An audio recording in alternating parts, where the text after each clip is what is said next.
Good evening. Tonight's shiur, as always, Lilu Nishman Avi Mori Do Ber Duin Halevi Imi Marati Rachel Bar Harav Michael, and the schut of all of our chayalim. And tonight we're going to talk about a topic that is probably very, very familiar, or at least some of the reading in the Torah that's very familiar to those of us who come to shul, come to davening. We're going to be talking about a little bit about the special korbanot that are brought in the Beit HaMikdash from the communal offerings on every day, Shabbat, and on all the chagim that we call the korbanot Mussafim. That's going to be the focus of tonight's shiur, and away we go. Hi. Okay.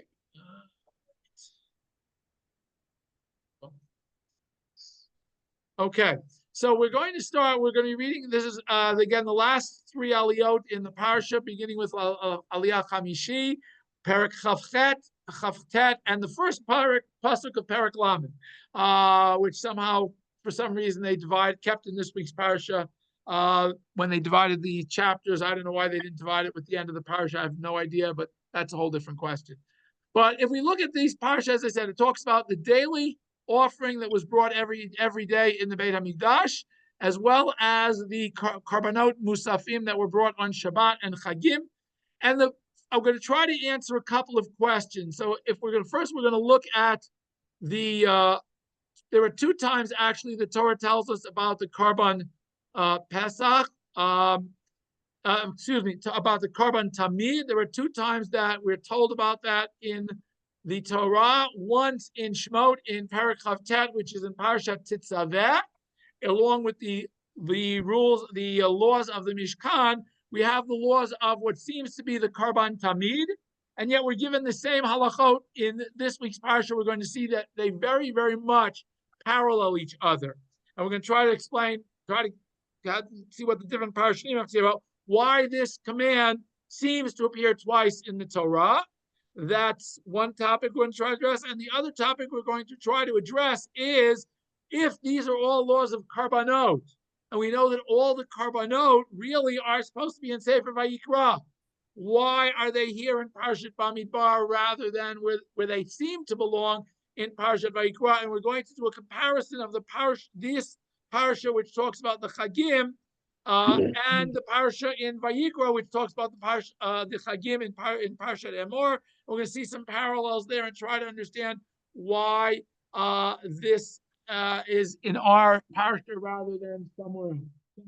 Those are the topics we're going to try to cover tonight, and I hope we'll get to them. So, again, as we say, those of us who say the section of the davening called Korbanot say this every day. If those of us who come to shul will recognize this from the Rosh Chodesh reading. But again, it starts with Perek Chavtet. It's like Hashem speaks to Moshe, tells them, Tzavet Bnei Yisrael, you're to command Bnei Yisrael, V'yamarto Aleihem, and speak to them. So it's very interesting. It's command them and speak to them. Firstly, we're told that Karbani, my offering, Lachmi, my bread, Li'ishai, as a fire offering, Reach Nichochi, a sweet savor. Tishmeru, you should guard carefully, Lakriv Li, to bring to me B'moado, in its appointed time. So this is basically the introduction to the daily offerings that we bring. And it says, V'yamar Tolahem, and again, you should speak to them. Zehu Yisher. No, interestingly enough, by the way, it's V'yamar Alehem, speak to them, and V'yamar Lahem. So we have two different V'yamar. I don't know, we'll get to discuss the difference between the two of them, but Parshanim do address that. I don't know that we'll get to that, though. Zehu Yisher. This is the offering, Asher Takrivu L'Hashem, that you should bring close. Bring an offering to Hashem, and what is the offering you should bring? Is Kavasim B'nei Shana, a lamb within its first year of birth. Timimim, it has to be without any physical deformities. Shnayim Layom, 2 daily. Olah Tamid, as an offering on a daily basis. Now, interestingly enough, as I said, if you look at the yellow is the words that are exactly the same in both the left which is, as I said, Kiti Tetzaveh, where we are given this command together with the construction of the Mishkan, and in our parsha. So it says, again, basically we're to bring 2 lambs, and keves echad taseh baboker. One of them is in the morning. Keves hashini taseh ben haboyin. So it's not as though we bring both of these together at the same time. One is brought the first korban in the morning. The other is the last korban brought at the end of the day. It is brought sometime during the afternoon. As it's more discusses when the korban and the morning korban was brought immediately after sunrise. It was the first thing brought in the Beit HaMikdash every day, and the afternoon one was brought toward the middle of the afternoon. Generally, it was brought sometime in the mid to late afternoon. The exception is, of course, on Erev Pesach when it was moved up to allow time for the Korban Pesach, which had to be offered. It's the only korban that's brought after the Korban Tamid, is the Korban Pesach, which is brought on Erev Pesach. Now, then it tells us that we are to bring not only these two lambs, but we are also to bring solet, the mincha, asirit ha'efa, tenth of an ephah, which also is called an isaron. Interestingly enough, in one place it's called an isaron, which equals an asirit ha'efa. The name for the measure, that's 1/10 of an ephah, is a tenth, is the isaron of solet, of fine flour, is brought balul or balula, b'shemen katit revi'at hahin, with fine pressed oil, a revi'at hahin, or as in one place it's called reva hahin. And I forgot to yellow out this hahin so that you'll see that the hahin appears in both places. The nesach, and again, is as a wine offering, you also bring a revi'at hahin, but that appears a little bit later here. Here's v'nizko revi'at hahin, lakeves or achad. And Eda Keres Hashnita Seben Arbaim, again, the second one is brought in the afternoon. So again, you'll notice that the phraseology in both of these is very, very similar. And then we have Olat Tamid Hasuya Bahar Sinai. When we're given the mitzvah here in Parshat Pinchas, it tells us that this is the Olat Tamid that was brought at Har Sinai, L'Reach Nichoach Ishel Hashem, also as a Reach Nichoach.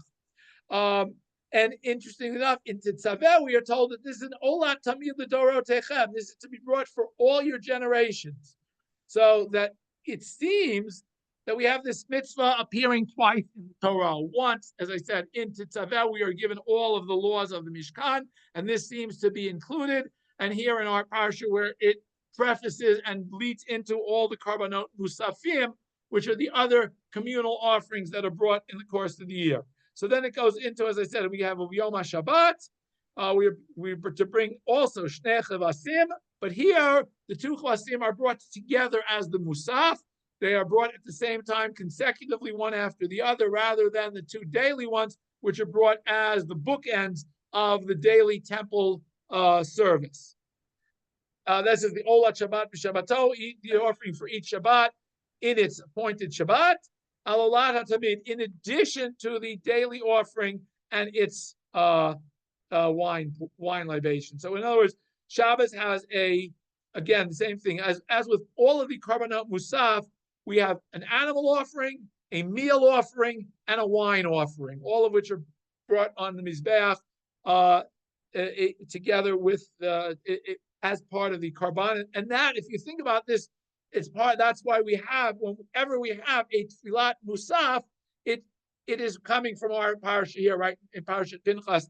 That is, whenever we daven Tfilat Musaf, it's because in the Beit HaMikdash there was an extra Korban offered, whether it's Shabbat or Rosh Chodesh or Chag. You look puzzled, Yersha. I'm sorry. When does the Easter of Bishul on Shabbat kick in? And the first thing we have to understand is in the Beit HaMikdash, all of the 39 malachot did not apply. When we're doing the avodah, there are a number of malachot on Shabbat that we have to override because you have to do form. In other words, for example, one of the 39, Gershon's question was, when does the Shabbos apply and when doesn't? And the answer is in the Beit HaMikdash, the laws of Shabbat don't apply to the extent that we have to violate them to bring the korbanot. So, for example, one of the things I can't do on Shabbat is I can't shecht an animal. Shnita is asur on Shabbat. However, I have to bring korbanot. I have to do shnita. I'm only allowed to bring required korbanot. There are no korbanot nidava brought on Shabbat. In other words, if I want to donate a korban I can't bring it on Shabbat. I can only bring it on Sunday through Friday.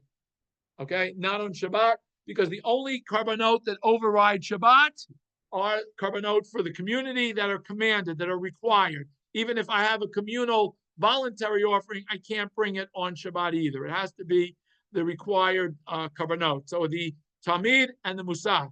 And to the extent that if it's Rosh Chodesh, I bring that korban. If it's Chag, that korban is also brought. But other than that, we do not bring any korbanot yichidim on Shabbat or on Yom Tov. Okay, even though on Yom Tov, in theory, I should be allowed to, because I'm allowed to shecht an animal to eat on Yom Tov, but we generally don't bring personal korbanot on Yom Tov. Yes. Even though that was the basic. Yes. The scriptures has a story of how Ben is carrying his korban on Shabbat through the base of Mikdash. He asked him, who told you? Okay. He said, Yosh. Okay. That's why he was. Okay. Again, Gershon says that in theory, as I said, even if you think about even in terms of the Korban Pesach, when Erev Pesach is on Erev Shabbat, when Erev Pesach is on Shabbat, there are specific laws of how you get your animal to the Beit HaMikdash. Okay, because again, you have to be careful. Even though the actual, once you've got it to the Beit HaMikdash, it overrides the slaughter and everything for preparation. That overrides the Shabbat. You're not allowed to. Can't hear you. I'm sorry. Hello? Can you hear me now? Hello? Can't hear you. You can't hear me? I hope that's you. I'm not. Can everybody else out in Zoom, can you hear me on the Zoom? Hello? Don't tell me I lost Zoom here. Hold on. Hang on a minute. Now I can. All right. Are we back? Am I back? No, now we could hear you. Okay, I'm back. I apologize for the technical difficulties. Okay, am I back? I guess. Hello? Can anybody hear me? Okay. Can you hear me out in Zoom land? Can you hear Yeah. me? Okay, you can hear me Yes. again. I apologize. Yes. Okay, yes. let's go back. Where did I lose everybody? Parshat Pinchas. Just keep going. Okay. All right. So we are back. Wait, I think I'm back. Hold on a minute. Now okay. Okay, can you hear me out there? Again. It goes in and out. Okay. I'm sorry. I'm just going to try to keep going. I hope You fade in and out. okay, I hope the recording will come out a little better. If I'll try to send it back out to everybody then. Okay. So again, Gershon's comment was that there's a story in the New Testament about people carrying a korban to a man carrying a korban to the Beit HaMikdash, and they asked him how he was able to do it. And that's because, again, the halacha is that you're not allowed to carry an animal to get it to the Beit HaMikdash on Shabbat or on Chag, because there are laws. Again, the only time it overrides the Shabbat is once it's gotten to the Beit HaMikdash, not getting into the Beit HaMikdash. Okay, fine. Okay. Let's move on. Again, we get Shabbat, then we have the law of the Mussafim of Rosh Chodesh. Interestingly enough, on Rosh Chodesh, we have a very similar phraseology that we have to Olat Shabbat b'Shabbato. We have a very similar phraseology on Rosh Chodesh, so Olat Chodesh b'Chodsho. Again, every month in its appropriate time. Again, on Rosh Chodesh, it tells us the animals that are brought. Here we have three different types of animals. We have parim, bulls, we have ayil, a ram, and kvasim is lambs. So we have three different types of animals brought. Each has a different requirement in terms of how much flour is brought as its korban, as its mincha together with it, how much wine is offered. It's all spelled out on the Rosh Chodesh, even though it's not spelled out on some of the other chagim. The parshanim deal with that, but again, I don't know that we're going to get to that. Okay, so just telling you that yes, there are answers as to why some of them it spells out exactly how much flour and how much wine and oil. Others it doesn't give you the volumes. It just says according to the appropriate volumes. Now I'm going to now go to again back to two sides. We're going to be comparing Parshat Pinchas, our parsha, where it lists some of the details about the chagim, and Parshat Emor in Vayikra, in Torah, which is in Vayikra, which also talks about the Chagim. And again, we're going to see a number of parallels, and which will again highlight the question as to why aren't the details from this parsha and the details from Parshat Emor sort of joined together. You're here or you're lost? There's nothing here. You're lost again. Is anybody out there with me? Wait, no, don't reboot it, because if you reboot it, then I lose. Yes, I can hear you. Okay, then I can just Rhoda Okay. could hear you. wait. I till could it hear reboot you. Itself, I would guess. Okay. All right. Can everybody? I'm still there. Okay. So on the right hand side is Parshat Pinchas. Our parsha on the left hand side is Parshat Emor. And again, these are all of the different chagim. I'm going to wait 1 minute. I'm going to put the. Let me just pause the recording here. Pause. All right, wait a minute. All right, so I think we're lost. I think I'm lost also. Hang on. There you go, we're back on. Oh, you're back up on the screen. Okay. Which means you're broadcast. All right, which means I got to go back Yeah, to there's no. get everybody back on. Okay, I apologize for the technical difficulties. I think it's internet problems or Zoom problems rather than this monitor in my computer. So please bear with us. Is everybody back now? Can you hear me out in Zoom land? Yes. Okay, fine. Yes. Okay. All right, I apologize for the technical difficulties. You want to start recording again? Do you want to start recording? I think I am recording. I never turned the recording off. I Oh, hope. Hang on. Lost everybody again? no? No, the recording is on. Okay. Okay. Okay. Okay. So the first act that we talk about is Pesach. Now you'll notice I've highlighted in yellow all of the phrases that are exactly the same in our parsha and in Parshat Emor. And if you see, there's quite a lot of overlap.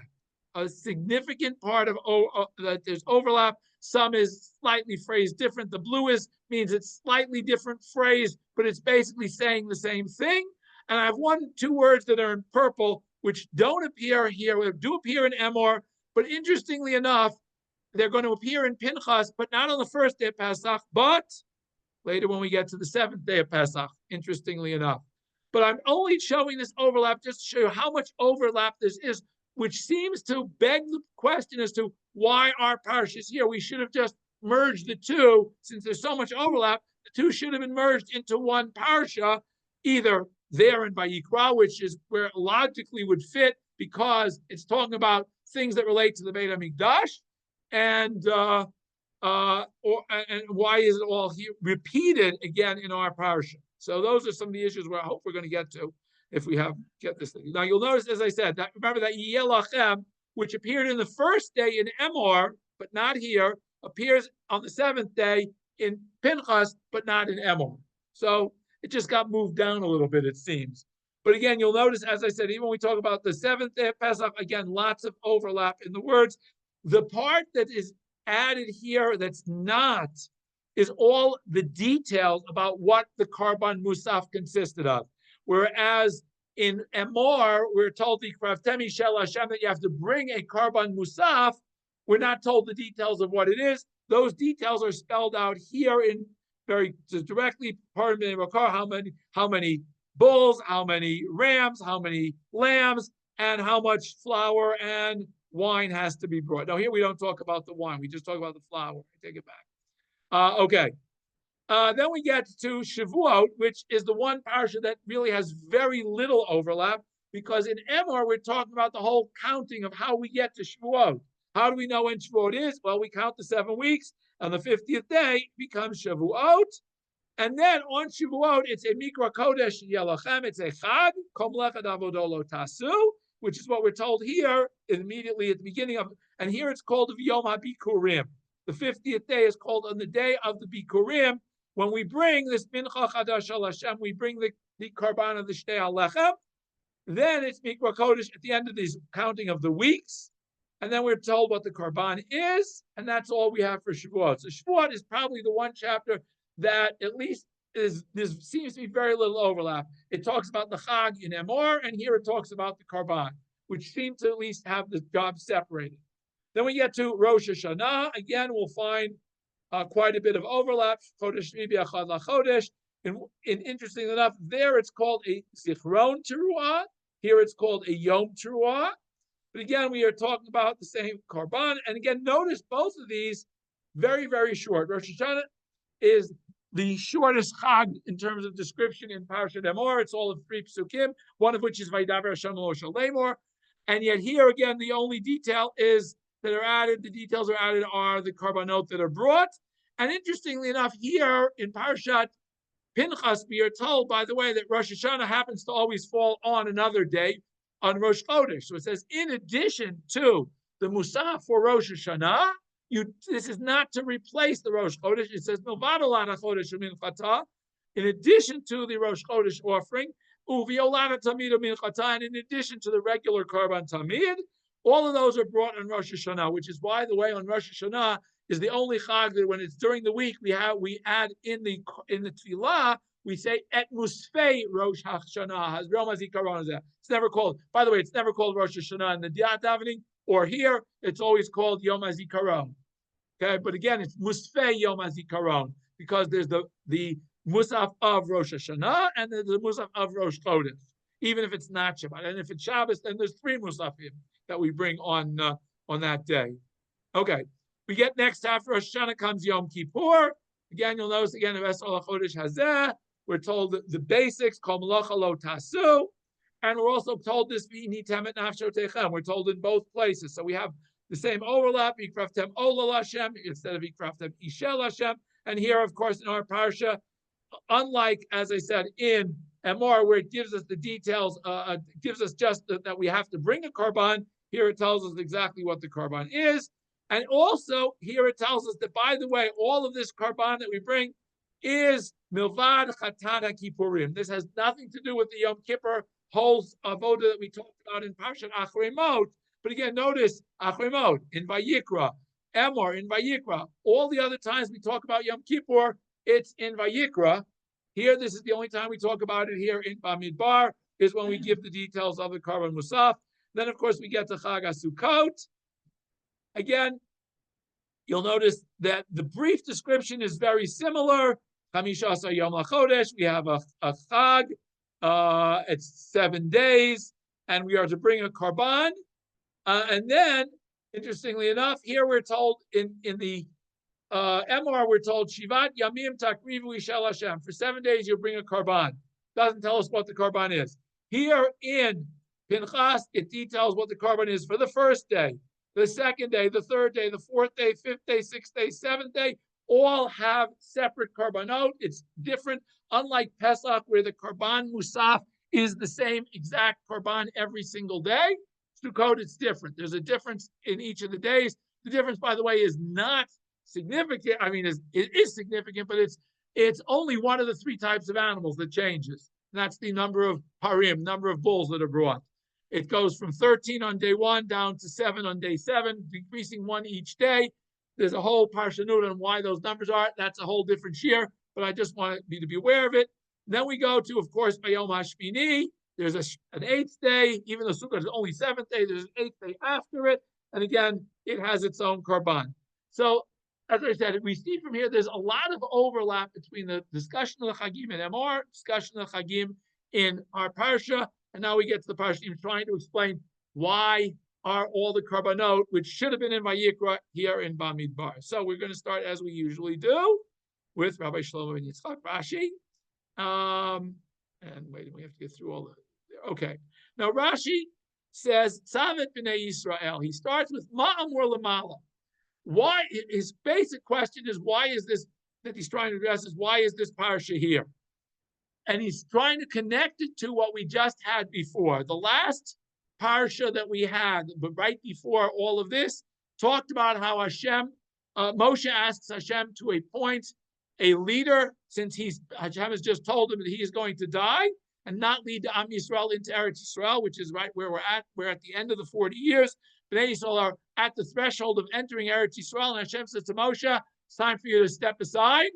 And Bnei Yisrael can go into Eretz Yisrael, and Hashem says, Moshe says to Hashem, you have to, okay, I'm stepping aside, but who's going to take my place? Somebody's got to lead Am Yisrael into Eretz Yisrael.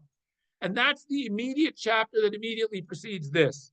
So Rashi is referring to this by saying Yifkod Hashem, as Hashem asks, Moshe asks Hashem to appoint a leader. Now, Tzivsei Chachamim is explaining why is Rashi connecting this to the chapter before it. Ratzalomar, what Rashi is trying to answer, Ma inyan parshat hatamid la parshat shel mala. If there's no connection between this whole parsha of the Korbanot and what came before it, why is it here in the first place? That's what Rashi is trying to answer. At least that's what Tzivsei Chachamim seems to imply. Shenemar, and he's saying, he's referring to the parsha before, where Moshe asks Hashem to appoint a leader over Am Yisrael. Amar lo HaKadosh Baruch Hu. So Rashi is now answering, what is Hashem telling him? Ad she'ata mitzavani al banai. He said, Hashem is saying to Moshe, before you tell me to take care of my children, tzivat banai b'ni alai. Tell your children to take care of me first. Mashal labat melech. Rashi says this is compared to a princess or a queen in the actual Lalkut Shmoni. Shahaita nifteret, who was on her deathbed. V'haita mefakedet lebala al banah, and she tells her husband, I want you to make sure you take care of my kids after I'm gone. What is that? What is that? And Rashi is quoting. He quotes it from Sifrei. I found it in Yalkut Shimoni, this whole mashal. He's just giving a very short and firm Rashi gives. So here it is. Yalkut Shimoni says, our pasuk of Tzapin Yisrael, Lama Nemar. Why is this parsha here? Lefishu Omer, Asher Yetze Lifneim, Asher Yavo Lifneim. Moshe asks Hashem to appoint a leader who will lead them, who will be in front of them, who will go before them. Mashal Lamah Davar Domer. What is this compared to? Lamelach Shahaita Ishto Nifteret Minolam. Interestingly enough, Yalkut Shimoni says it's not his daughter, it's not the daughter of a king who's dying, it's his wife is dying. Haita Mefakto Al Banel, and she was commanding, telling her husband, hey, I want to make sure you take care of the kids for me. I'm not going to be here to make sure you take good care of the kids. Amralo. So he says to her, wait a minute, excuse me. You want me to take care of them? Before you tell me to take care of your kids, make sure they take care of me first. What?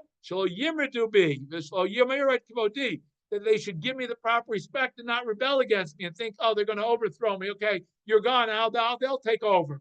Make sure you command them to take care of me. And if they take care of me properly, guess what? I'll take care of them properly. So there's so far as what's Hashem telling? He's telling, Hashem tells Moshe, before you tell me to take care of my kids, but make sure they have a good leader, make sure my kids take care of me. They shouldn't treat me like dirt, basically. So Yamiret Kvodi, and they should not replace my honor with false gods. So again, in other words, Rashi is saying that the connection and the reason that the Torah gives these mitzvot now, rather than away up in Parshat Vayikra where they possibly could belong, is because that Moshe, Hashem is telling Moshe that you got to make sure that Am Yisrael is going to keep on the straight and narrow after you're gone. And if you don't do that, if you do that, then I'll take care of them. If you don't, well, I can't promise anything, Hashem is saying. Okay, that's Rashi's perspective. Now, so that's Rashi's addressing why perhaps all of the Korbanot Mussafim are here rather than in Vayikra. They have to be somewhere. Okay, now the other question though is, okay, that's the Mussafim, fine. What about the daily offering? And even though we already have the Korban Tamid mentioned in Parshat Tetzaveh, as we saw, why do I have it repeated here? Rashi says, no. You have to understand, that's different. This is a different mitzvah. There are two separate mitzvot. There was a mitzvah of a Korban Tamid there 40 years ago, and here we have a new mitzvah of Korban Tamid. Why? Because hi'aytaz harali meha miluim. Rashi's perspective is that the Korban Tamid that we have in Tetzaveh is not for all generations. That's only for that generation of the Miluim. It was only during the time they were inaugurating it. That was when they brought a Korban Tamid. After that, they didn't bring a Korban Tamid in the desert. Because this command is Siva L'Dorot, is a commandment that now forever we have to bring a command. As long as there is a Beit HaMikdash, we have to bring a Korban Tamid. Now there's no Beit HaMikdash, that's why we have Tefillah, Shacharit, and Mincha, because we don't have a Korban Tamid, so we daven in the place of bringing the Korban. But that's now an eternal command. By the way, we're going to get to a minute to Chizkuni. I'm just going to have a question, because if you go back, you'll notice in Tetzaveh, it says, it doesn't just say this is for the Miluim, it says what? Olat Tamid L'Doro Techem. So how can Rashi seemingly say, if it says there for all of your generations, how can Rashi here say, wait a minute, it didn't apply, it was only for that generation, or those that period of time?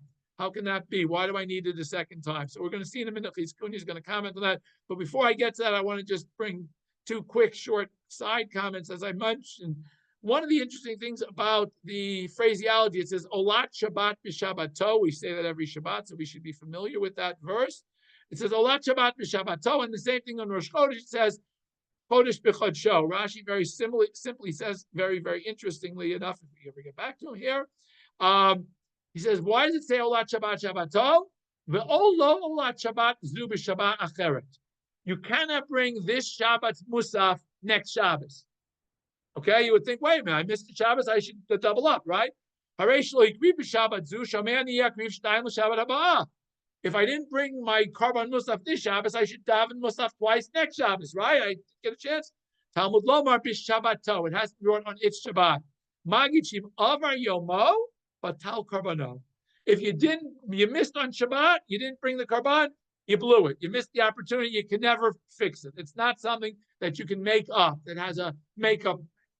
No, this is Shabbat. The Musaf for Shabbat, not for the Korban Pesach.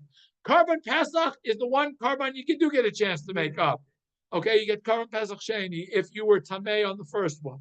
But a Musaf, if you don't bring the Musaf on Shabbat as it's supposed to be brought, you missed it, it's missed. You don't bring it the next day. No, because it's interesting, because we do know that in terms of tefillot, if I miss davening shacharit, I can make it up at mincha time, the next tefillah.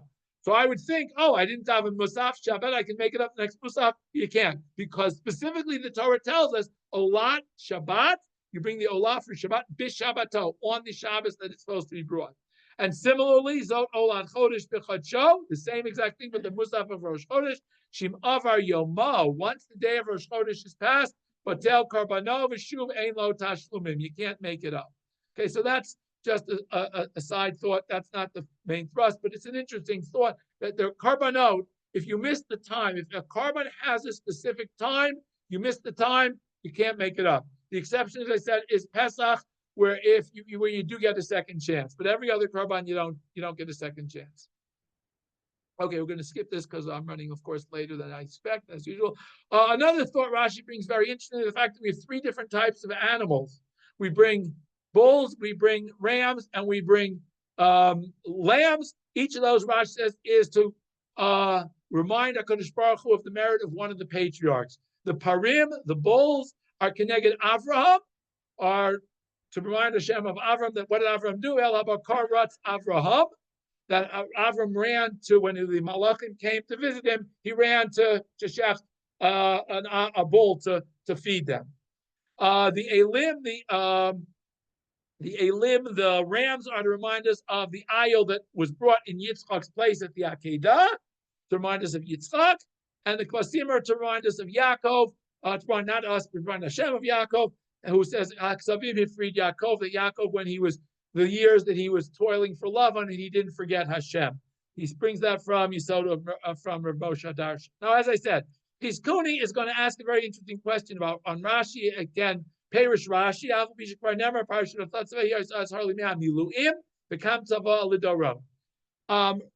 can Rashi say that, Rashi says that in Tetzaveh, the Korban Tamid in Tetzaveh was only for the Miluim, only for the period of inauguration of the Mishkan. Now, this is for all generations. V'im Tomar, he says, wait a minute. It specifically says for all your generations in the parshat Tzaveh. How can Rashi say it didn't apply to all generations? Ela yesh lomar, but I'll tell you what Rashi may have answered. The miut dorot shtayim, when it says plural generations, means, okay, what's the minimum plural? It's 2 generations. So what is that? It is below yoter, and I might have thought it only applied for the first 2 generations and not longer. So our pasuk here in Pinchas this applies not just for 2 generations, which is the minimum. It applies for all generations. That's why it says, Sav, command them, Demash Mezirus Miyad Mikan Lidorot, which means they have to be very diligent in bringing this Korban now and forever and for all generations. Okay, Ramban has a problem with Rashi's shot, but he doesn't even quote Rashi. He says, here we go. Why do we have the Korbanot? Ki acharei she'amar la'ela techalei haaretz. The reason the Korbanot are here, the Korban Tamid, the Korban Mussafim, are here specifically because now Moshe has just, this is the 40th year, he's told them, these are the people who are going to divide up the land. Moshe's asked for a new leader. We're about to go into Eretz Yisrael. Siva lahashlim Torah korbanot shiasu kein ba'aretz. Now, Moshe, you have to give Bnei Yisrael the laws of the korbanot that they didn't bring up till now, but they're going to have to bring when they get to Eretz Yisrael. Ki bamidbar lo hikrivu hamusafim. Ramban, the reason the Mussafim are not given an emor at the beginning of the 40 years is because when they were in the desert, they didn't bring Korban Mussafim. There were no Korbanot Mussafim brought in the desert. And that's why these mitzvot are now given only to the generation that's about to go into Eretz Yisrael. Himoshi's karti b'sefer amar al kohanim, as Rashi mentions. Okay, so, and therefore it says now we have to have all these coming out. That's why it's in the location. Now, but that doesn't answer, if that's the case, why does it repeat the Korban Tamid again, right? So that's fine for why the Mussafim are here. But why is the Korban Tamid? So here he says, Behechel kan min ha-tamid, he begins by giving the Korban Tamid, even though it's a repetition of a mitzvah that we had in Parshat Tetzaveh, he repeats it here so that all of the communal offerings that are brought on a regular routine basis are all listed here. In other words, the whole daily cycle and the whole annual cycle and the Rosh Chodesh are all listed here. Before Shabbat and Rosh Chodesh, we have the daily Korban. The Rashi, Katav and Hirashi's commentary, he aitais haroli be'am yulim kanti l'darot the eino nacham. Rashi, I don't agree with Rashi. He amar sham, because it specifically says there in Tetzaveh, olat tamid l'darot echem. It's for all generations. He doesn't agree with Rashi's shot that says that was only for that generation. So again, Ramban splits the answer into 2 different answers. One is the reason that it is that the Mussafim are here is because this is the appropriate place because they did not have the Mussafim in the desert, but the Korban Tamid is added just to link it to the Korbanot Mussafim because those are the only communal offerings that are brought. Actually, there's an exception. The whole Yom Kippur service is an exception, but Rashi doesn't. Ramban doesn't address that. Okay. Yes. You got a question, Gershon? Okay. Ramban adds just one other thing that, by the way, when it says Karbani Lachmin Li'ishai, means that we have to remember that we're any Korbanot, but specifically when we bring the communal Korbanot Li Lishmi at Takrivu Lashem, that they have to be brought specifically, not because, it's the thing to do, that we have to always remember that we're bringing these Korbanot specifically because we are commanded by Hashem to bring them. Very important part that's brought out by the fact that Hashem uses Lachmi, Li'ishai, L'reach, all of these phrases with the individual, with the I, that we have to have in mind that they're bringing them all on Hashem. Okay. The Orach Chaim HaKadosh, we're going to end with him as to why is it, and he actually starts with the question. Tzarich ladat. We have to understand, Lama sider parshat HaKarbanot b'makom zeh. Why are the Karbanot specifically here? After we read about Yoshua's appointment to succeed Moshe, the lo b'makom shetzivet HaKarbanot b'parshat Emor. Why aren't they in the Parsha Emor where it mentions these Karbanot but doesn't give the details? Why aren't the 2 parashot, since there's so much overlap between them, Why aren't they merged into one in Parshat Emor where it belongs? Shari mitzvah zu muchrach atal lomar shenege mishukam mishkan. We have to say in direct difference between what Ramban just said. Ramban just said that they did not bring Korban Mussafim in the desert. We have to, our Chaim says, of course they brought Mussafim in the desert. From the time the Mishkan was erected, they started bringing all the Korbanot. That means the Korban for Yom Kippur, the Korbanot for Chagim, were all brought. We have to say, from the time the Mishkan was built, they started bringing all these Korbanot. So why aren't these Korbanot delineated in Emor with all the other laws of Vayikra? The Yoshua Nismach Bishnat Harbayim. And Yeshua's appointment as Moshe's successor certainly didn't happen in year 2. It didn't happen until year 40. So how come we have this dichotomy of where these are listed? The Ulai, and he says perhaps Sheba Lomar. The reason that they're listed after the appointment of Yoshua, Shem Yirtze Yoshua. If Yoshua wanted, like Tamidimu Mussafim Shalom, if he wanted to donate from his own funds a Korban Tamid or a Korban Musaf, She'eno Rashai, he's not allowed. Okay? An individual is not allowed to donate a Korban Tamid or a Korban Musaf. He's not allowed to bring it as an individual. Hagam, I would have thought, wait a minute, even Yoshua, Shedinat Tzibur Yeshlo, because the leader of Am Yisrael represents the entire community. So I would have thought he could take his own 2 lambs, bring them and offer them as the Korban Tamid. So our Chaim says, no, that's why this is right after Yeshua is appointed to tell you, even Yoshua, who is the leader of all Am Yisrael, and he's accepted as the leader of Am Yisrael, cannot bring a Korban Tzibur.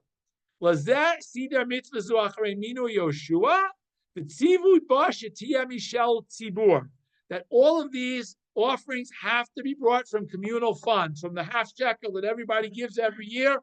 That's what they use to purchase all of these communal korbanot.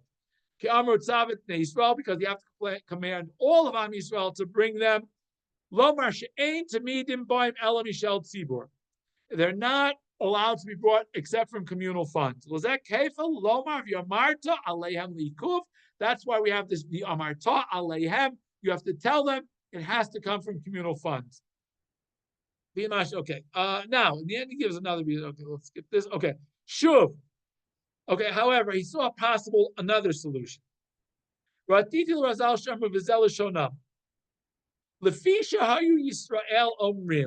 He says the reason that we had to repeat all of these mitzvot here about Korban Tamid and the Korbanot Mussafim, in addition to giving the fact that it gives the details here rather than 40 in Emor, the reason they were all repeated, because so people shouldn't say Lisha Avar Hayu Hamasot No Hagim, but Tmidim No Hagim. That as long as the Mishkan is moving, then we have to bring all these korbanot. Once we reach, the Mishkan reaches its final destination, or we reach the Beit HaMikdash, we no longer have to bring all of these korbanot that we only were bringing because we were traveling. Amar Kodesh Baruch Hu LeMoshe, Hashem said to Moshe, Amar Lahem, Shiuno Hagim Tamidim, that the Tamid, Korban Tamid, has nothing to do with the fact that the Mishkan was a traveling Mishkan. It's also it's for all generations, even after we build the Beit HaMikdash. Ad kan l'shonam, v'ayin panim l'Torah, he says. There are 70 different ways to understand the Torah. So you might have thought that these are possible reasons. And you know what he says? There are probably other reasons that will be found why this is here. These are some possibilities that he offers. So I think the point that we have to understand is that even though we might have thought that because these are all korbanot, they belong in Vayikra, they're all given here. I think the reason they're given here is just to make the parsha nice and long, but that's a whole different story.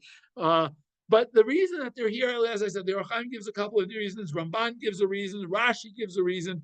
The bottom line is someday maybe we'll get up to him, we'll ask Hashem why he gave it, and he'll say, you know what? They're all valid reasons why.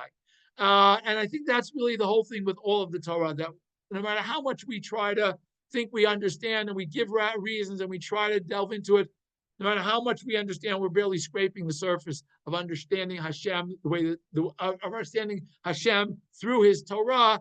And that's what our job is. Our job is to try to understand it to the best of our abilities and to practice it to the best of our abilities so that we can again be an Or LaGoyim, a light to the Goyim. Interestingly enough, as I sort of glossed over it before, but the korbanot that are brought on Sukkot are if we count, as I said, the one thing that changes is the number of parim, the number of bulls that are brought.